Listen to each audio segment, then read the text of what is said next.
football to foreign tongues, and we are now going to talk about a movie called Barbarian, which I reckon is a genuinely creepy horror movie that's got bite. I mean, I thought, wow, what am I in for? It starts out with the power of suggestion, but morphs into something far more sinister. You've got a character called Tess, played by Georgina Campbell. She's driven herself to a very shady part of Detroit, where she intends to stay for a night or two. Basically, it's ahead of a job interview. And rain's falling down when she gets to her Airbnb. But she finds that there's somebody already in the house that she is meant to be in by herself. It's a musician by the name of Keith, played by Bill Skarsgård. He booked the same home through another social media platform. With a lack of available alternatives, there's a conference apparently in town, and although far from comfortable, Tess reluctantly agrees to stay in the same house as Keith. She is given the bedroom and he is on the couch. And, I should say, is a perfect gentleman. In fact, they have more in common than she had expected. The next day, though, after Tess returns from the interview, things fall apart. That's when she discovers the house, which is the only one intact in the neighbourhood, surrounded by derelict others, has a basement where evil lurks. Then there's a second story thread which emerges concerning the owner of the said property, called AJ, played by Justin Long. He's an actor whose career has just hit a major roadblock. The writer and director is a guy called Zach Kreger. Done a great job with the material. He creates a sense of unease early on and keeps turning the screws. I'll put that another way. He draws us in and he then drops us from a great height. That's what it sort of felt like to me. The sound effects, the music by Anna Drubich, I thought they were terrific. They really helped build the tension. And the key characters, Campbell, Skarsgård and Long, they play along very nicely, do they not, Greg King? They do indeed. And this is a film that's hard to talk about without giving any spoilers. Correct. Away. I've been very careful. So you've got to be very careful how you talk. But this was a genuinely scary, creepy, unsettling film there.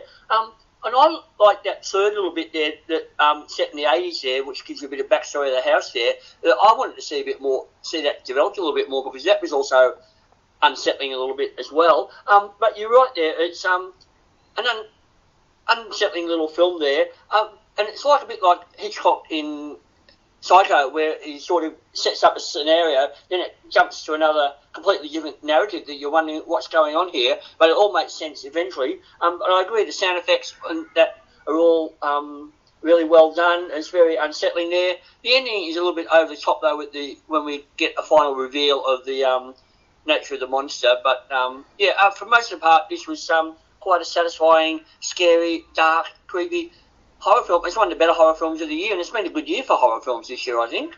I agree with you, Greg. I mean, it does move into... I mean, certainly there are jump-out-of-your-seat moments. There's cover-your-eye elements. There are shocks and surprises aplenty. It does, though, move into quite bizarre territory, Greg. I think that's what we're both referring to. Because it starts out... what I said before, the power of suggestion. There's something about... There's a feeling of unease, but then it goes way... it goes from one extreme to the other. If you're on a bell curve, you're on the left-hand side initially, and by the end you're way over the right-hand side. Aren't you, Peter? You certainly are. The roller coaster ride of this film, and it's an example of very clever plotting and writing, because we've seen a lot of these horror tropes in many other films, except this one is somewhat different, and of course the old adage is never go down to the basement. So the light on, or you don't see a light on. Oh, we'll creep down there with a torch that inevitably goes out, right? I mean, every torch that anybody in a horror movie ever carries goes out. So the people who make these torches have a lot to answer to, Peter. That's what I reckon. They certainly do. They need to see the light, but. Off with his head, yes, thank you. Off with his head, thank you very much, yes, a flash in the pan. But no, it's very clever writing, it's a very well developed storyline, and I like the way that the audience is really unsettled because it's not quite sure where this film is heading. And that's what I like about films that are not predictable and use the horror genre, in this case, to make some clever statements. And in fact, there are some statements that are made in the film. So, yes, I really enjoyed this film. It's a very good piece of writing. It is. It's funny. I defy anyone, let's say you're sitting there for the first half hour watching this, to have any clue where it's going. That's what I loved about it. I thought, my golly, you sort of do a double take. Hang on, what's happened here? And I just, so few movies are as clever as Barbarian is at setting that tone. So, do you agree with this, Dave? Did you enjoy Barbarian? Look, I loved the first 3/4 of the movie, and I absolutely hated the ending, is probably the best way to sum it up. I thought this... Because it was too ridiculous, or...? Oh, it just went into that whole B-grade, C-grade horror ending that we've seen a million times before, whereas the first 3/4 of this film was just absolutely brilliant. I loved the fact, like you said, that you didn't know where this film was going. Like, the introduction of the Justin Long character just comes out of nowhere. Yeah. I love the way it was set up. It was horror at its absolute best.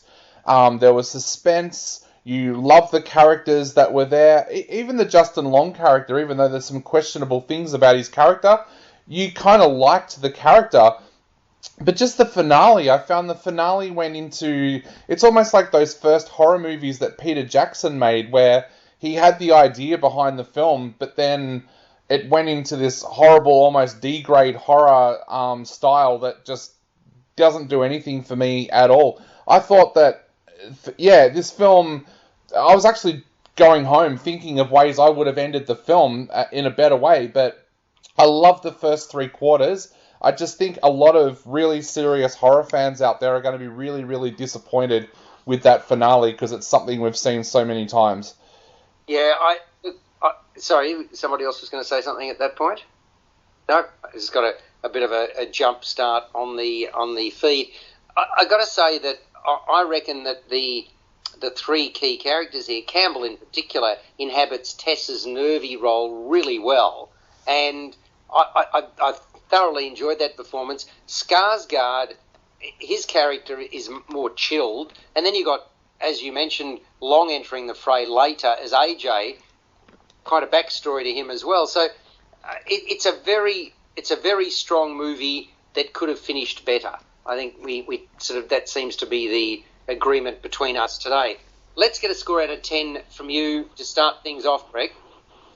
Oh, look, I like this. Like you, I have a few doubts about the ending there, but I'm going to give it a strong 7 out of 10. And it's a very hard film to talk about. You've got to be careful not to reveal too much about the plot because it'll ruin the surprises. Absolutely agree with that. Peter Krausz. I don't agree about the ending being a misadventure. I think it actually ties the story and the threads together quite well. I actually really like that. So, no, I like the film very much. The cleverness is apparent. 8 out of 10. Okay. Dave Griffiths. Yeah, I'm going to give it a 6 out of 10. I think Oh, really? Yeah, I didn't like the ending at all, and unfortunately, if you can't write a good beginning and you can't write a good ending for a film, it's a little bit of almost a fail for me. Oh, boy. I thought this was a very strong 7.5. I would have given it more if the ending was a little bit more plausible, shall we say. But it's a really good film, one worth seeing, called Barbarian on JR.